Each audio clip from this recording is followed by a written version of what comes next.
السلام عليكم ورحمة الله تعالى وبركاته. دمان أخيرتي يوتيوب كان ودا سلامي maanta ashigan wuxuu ku saabsan yahay sida wajiga aad ugu bixin lahayd injiriska dhaabacooyinka yaryar ama nabraha yaryar sida aad ugu bixin lahayd adigoo adeegsanayo selection fudud marka aan ku tusiyo.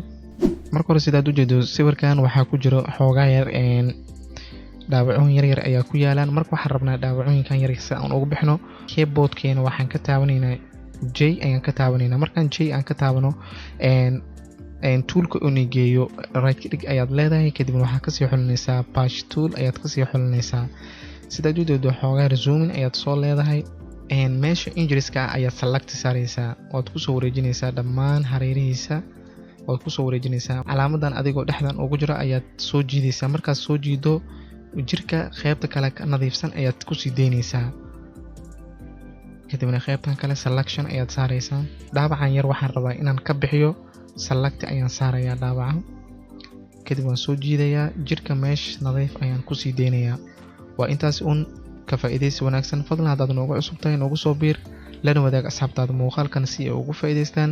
haddaad videogan ka faa'iidi like dheh, waad ku mahadsantahay daawashada videogan. waxaa idin leeyahay sidaas iyo nabadgelyo.